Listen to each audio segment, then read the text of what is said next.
Ed eccoci qua come promesso, come sempre, supportati dallo SPCGL del Veneto per affrontare diverse questioni molto importanti ma anche molto interessanti. Collegato con noi, ancora collegato, poi verrà anche fisicamente prima o poi, intanto bisogna adeguarsi a queste attenzioni, a queste cautele, Renato Bressan. Ben ritornato Renato. Allora, lei dalla sede di Belluno sostanzialmente, da esatto. casa bellunese. La casa bellunese. Casa bellunese, ancora lì. Però sempre attivo perché avete fatto diverse occasioni di approfondimento, diverse analisi e indagini relativamente al discorso delle disuguaglianze sociali che nascono dalle analisi dei redditi dei cittadini. Che cosa ne è emerso? E vediamo anche un po' i presupposti dai quali siete partiti, come ogni anno in questa ricerca. Sì, abbiamo analizzato le dichiarazioni dei redditi che il Dipartimento delle Finanze ha pubblicato proprio recentemente, qualche giorno fa, e quindi li abbiamo analizzati per quanto riguarda la nostra regione. Poi devo dire che via via facciamo l'analisi anche per le province e per tutti i 563 comuni del Veneto, ma intanto vorremmo così parlare un po' di quello che è stato l'andamento, guardando non solo l'anno 2019 ma anche i 2 anni precedenti, in maniera da capire un po' quali sono state le tendenze che si sono avute, che purtroppo sono tendenze che continuano a marcare una forte differenza tra redditi bassi e redditi alti e continua a aumentare quel gap che noi chiamiamo disuguaglianza sociale. Approfitto ovviamente della piattaforma Zoom per illustrare anche graficamente quelli che sono in questo caso l'andamento dei redditi, che spero si vedano in questo momento. Quindi, come vediamo, sostanzialmente noi abbiamo avuto 76 miliardi e 200 milioni di base imponibile dichiarata nel 2018, con un reddito medio pro capite che è arrivato a 20.980 euro, e cioè in aumento rispetto al 2016, dove si era fermato a 20.429. Come dicevo, questo è il reddito complessivo dichiarato. Guardiamo quindi in questo caso a quelle che sono invece le categorie economiche. I lavoratori dipendenti contribuiscono con 44 miliardi di euro alla base imponibile, con un reddito medio complessivo di 21.553. Faccio osservare che rispetto al 2016, come dire, non c'è stato un aumento, perché era 21.552, c'era stata una caduta significativa nel 2017, quindi siamo tornati ai valori di un reddito medio da lavoro dipendente del 2016.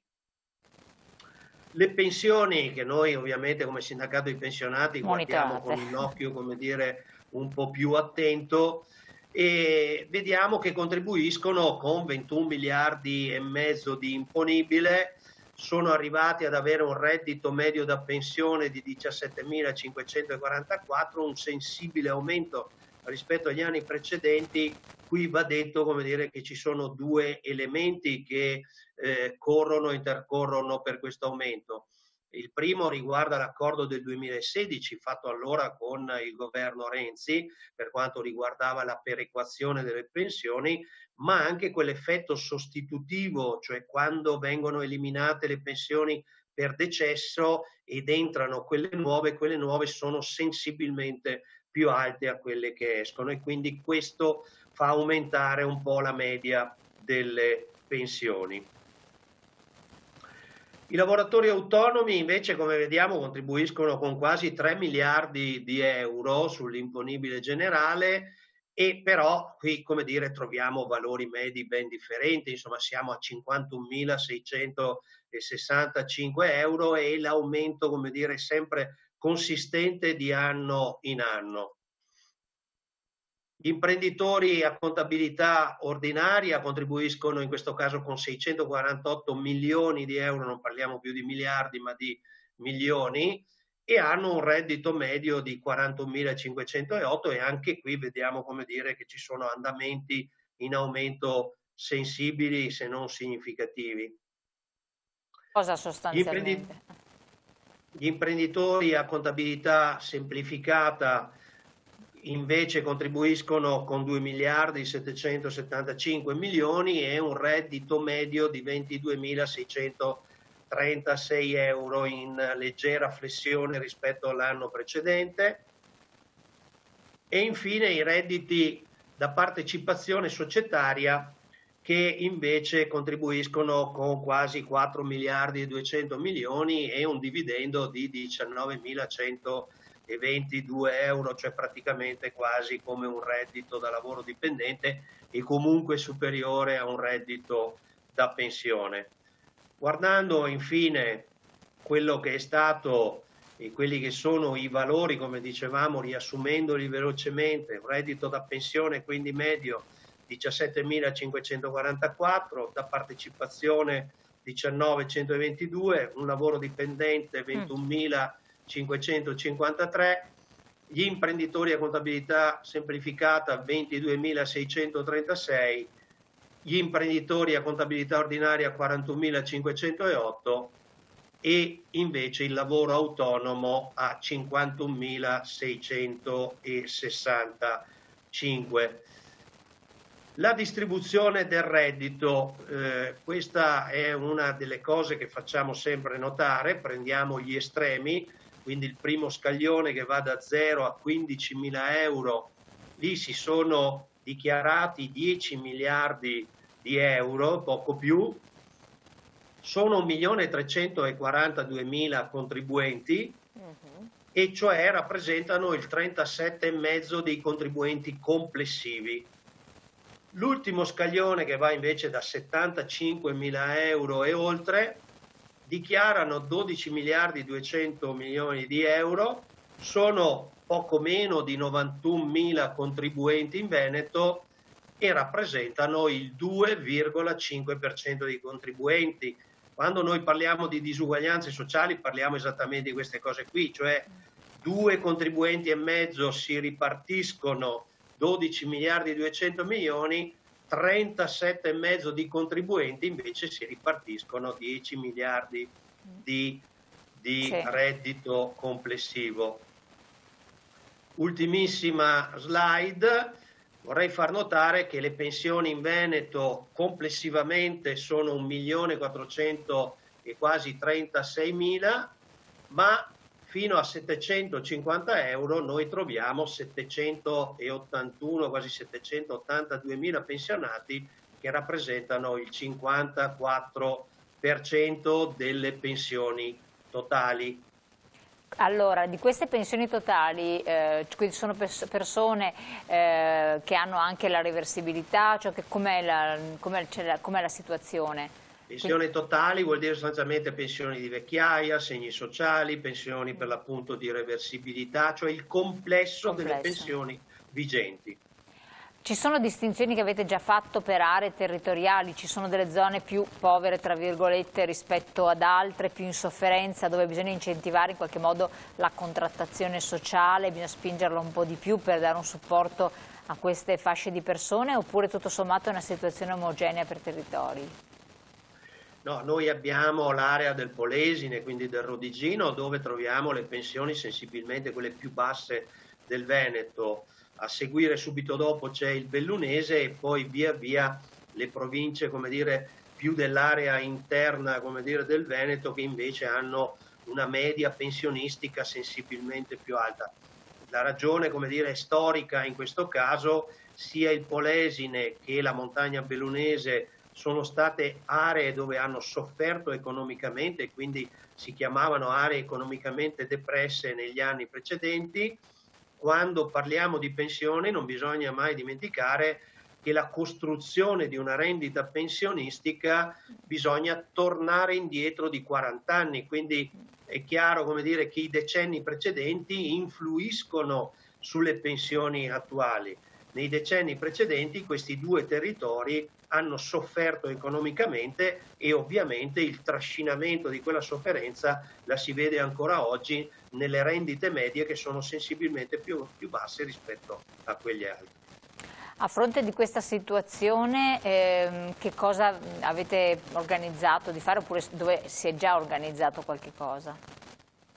Sì, noi ovviamente continuiamo a negoziare, soprattutto in questo periodo, con gli enti locali in particolar modo, che sono quelli che gestiscono la maggior parte dei servizi sociali ai cittadini.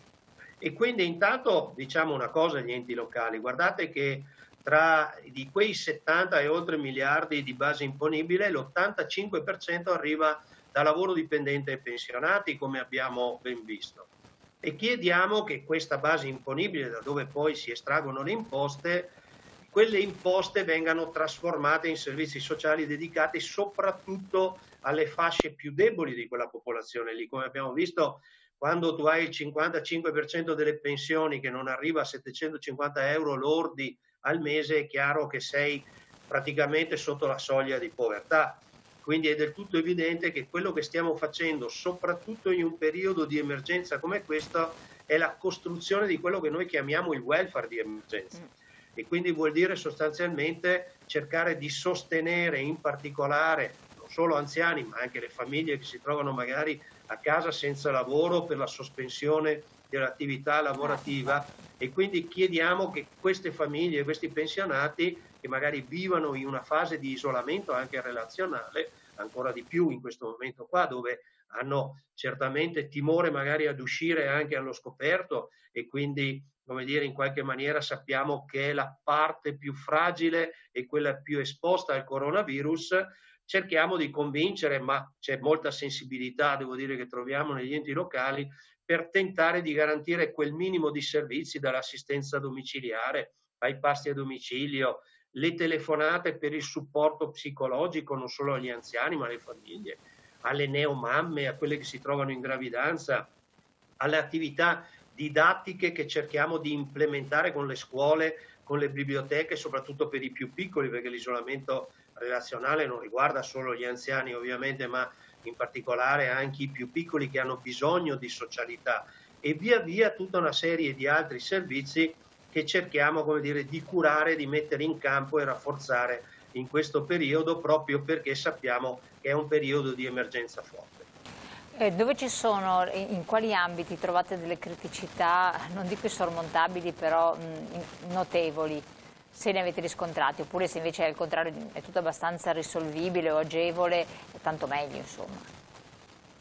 Beh, intanto ovviamente abbiamo il tema lavoro, ne abbiamo parlato spesso Sì. anche a TV7, anche con i nostri segretari confederali. È chiaro che in questi mesi non solo, come dire, gli imprenditori, i piccoli imprenditori, gli esercizi commerciali si sono trovati effettivamente in forte difficoltà. Dopo qualche mese di chiusura è chiaro che ci rendiamo conto che la voglia di riaprire l'attività commerciale e imprenditoriale è forte, salvo il fatto che bisogna stare molto attenti, perché non basta avere solo la voglia di riprendere un'attività pur legittima, ma prima di tutto bisogna garantire la salute e la sicurezza dei cittadini, perché come abbiamo visto purtroppo, benché i numeri si siano abbassati, ma sappiamo, perché ce lo spiegano anche gli specialisti, i virologi eccetera, le ondate di ritorno, come dire, si sono sempre avverate quando ci sono state le pandemie, e quindi bisogna stare molto molto attenti, perché se dovessimo tornare indietro sarebbe un disastro per tutti, ma ce lo spiega anche sempre il governatore Zaia tutti i giorni nelle sue conferenze stampe. Abbiamo poi delle altre criticità, penso ad esempio a tutte le strutture semiresidenziali che sono state chiuse per decreto, dove tutti gli ospiti, praticamente parliamo dei centri diurni, che erano e che si trovavano in questi centri diurni, sono rientrati a domicilio. Rientrare a domicilio vuol dire un'assistenza domiciliare che deve essere fatta in particolar modo dai familiari, i quali si trovano nella condizione di o assistere, come dire, il proprio caro, che non può più essere dentro al centro semiresidenziale, con il fatto di dover ritornare magari spesso al lavoro. La stessa cosa che succede con l'altra fascia di popolazione, che rende molto complicato la vita delle famiglie, che sono i bambini, che sono gli studenti che devono andare a scuola, e che, avendo ovviamente le scuole chiuse, in particolare le mamme, insomma, va detto, insomma, ecco, sono quelle che maggiormente si prestano alla cura e all'assistenza non solo degli anziani, dei disabili, eccetera, ma anche dei più piccoli e dei figli. Quindi questi interventi, come dire, in qualche maniera vanno supportati, vanno sostenuti, ed è la ragione per la quale stiamo chiedendo a gran voce al governo di fare presto con il decreto di maggio. Doveva essere il decreto aprile, adesso il decreto è diventato decreto maggio, non vorremmo diventasse decreto giugno, perché le necessità per davvero sono tante, ed è le stesse cose che chiediamo anche alla Regione, di intervenire sulle strutture residenziali, sulle ULS in particolare, sugli enti locali, per erogare quelle risorse che, ripeto, servono a mettere in campo servizi per aiutare le famiglie e quelle fasce che ne hanno più bisogno. Ecco, assolutamente. Relativamente 2 parole alla situazione delle case di riposo. Purtroppo le 2 parole sono parole gravi, quelle che bisogna continuare a dire. Continuano quei pochi, per fortuna, decessi in Veneto, ormai non ne contiamo più come un mese fa, in quella maniera così corposa, ma anche uno solo, come dire, è sempre un dramma, però continuano a manifestarsi anche nelle strutture residenziali. Ed è una discussione che abbiamo aperto da tempo. Ad esempio, noi continuiamo a chiedere l'attivazione delle USCA, e cioè delle unità speciali per quanto riguarda l'assistenza domiciliare. Non ne sono state aperte neanche il 50% di quelle che dovevano essere attivate, benché la Regione Veneto sappiamo essere una delle regioni in questo caso che maggiormente hanno attivato queste unità speciali, però noi abbiamo territori interi dove non ne contiamo una, quindi è del tutto evidente che noi chiediamo l'attivazione delle USCA, di queste unità speciali formate da medici e infermieri che vanno a fare assistenza domiciliare a quelli che sono positivi, ma che vanno anche presso le strutture residenziali. Quindi noi chiediamo per davvero uno sforzo alla Regione Veneto e alle ULS per l'attivazione di queste unità, perché ce n'è per davvero molto molto bisogno.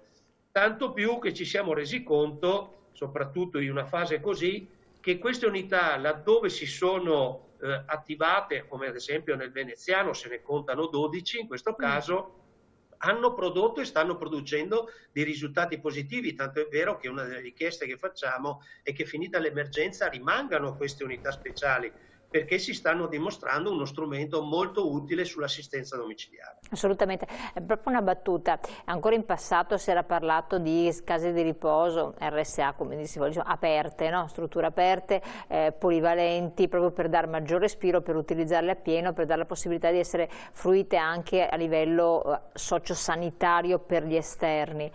Questo purtroppo invece pone un grosso punto di domanda su questo nuovo tipo di fruizione che si pensava potesse essere attuata, perché sono strutture molto fragili, si è visto. Sì, sono strutture fragili, ma insomma, noi ci auguriamo di uscire da questa situazione straordinaria e rientrare dentro a una stagione più di normalità. Quella questione lì è ancora viva e vegeta per quanto ci riguarda. Colgo l'occasione per ricordare che la Regione Veneto purtroppo ormai da 20 anni a questa parte non ha fatto la riforma delle IPAB e quindi delle strutture residenziali pubbliche per trasformarle in aziende pubbliche di servizi, come dire, ai cittadini. Ci auguriamo che, finita questa emergenza, per davvero la Regione riprenda in mano la questione e si riesca a fare una riforma complessiva delle strutture residenziali anche nella nostra regione, perché non fa onore a una regione come la nostra, ripeto, non aver ancora fatto la riforma delle strutture residenziali pubbliche quando tutte le altre regioni l'hanno fatta ormai da parecchi anni a questa parte. Assolutamente, insomma, speriamo quanto prima possa essere realizzato. C'è qualche progetto prossimo che state attuando nel breve, sempre di supporto, di utilità per i cittadini, per i pensionati? In 30 secondi. Noi abbiamo aperto, come sapete ormai fin dall'inizio di questa emergenza, il progetto dello SPICE, quindi i centralini telefonici con tutti i numeri di telefono, dove anche da voi, e vi ringraziamo per questo, come dire, ruotano quotidianamente proprio per far sapere ai cittadini che c'è un'assistenza, un numero di telefono per i servizi di cui hanno bisogno. Peraltro informo che magari la prossima puntata di questo tipo lo faremo anche con i nostri colleghi dell'assistenza fiscale, perché adesso parte la campagna fiscale e quindi è bene sapere che per una parte si può accedere anche alle sedi, ovviamente con gli impegni che bisogna assumere sia rispetto alla sicurezza e sia con la fissazione degli appuntamenti e delle cose che bisogna portare per riuscire a fare la dichiarazione dei redditi. Sono ovviamente adempimenti che vanno fatti, dobbiamo farli in sicurezza non solo per i nostri operatori ma anche per gli utenti che si rivolgono presso le nostre sedi. Assolutamente. Allora, detto questo, ringrazio tantissimo Renato Bressan, segretario PCGL regionale. Con questo ci rinnoviamo l'appuntamento alla prossima settimana per le altre novità. Parleremo appunto, abbiamo visto, anche di fiscalità. È importante ricordare che poi è prorogato il termine per la presentazione del 7.30, si può aspettare fino a settembre. Se uno però vuole ottenere dei rimborsi è bene naturalmente che lo faccia prima. Le sedi dello PCGL sono disponibili, sempre aperte, però naturalmente è bene telefonare, fissare un appuntamento anche per controllare la propria pensione. Detto questo, ringraziando ancora lo PCGL della collaborazione, Renato Bressan collegato con noi, buon lavoro, buon proseguimento, buona serata, e a voi telespettatori invece lascio alla pubblicità, poi ritorniamo insieme con le nostre interviste.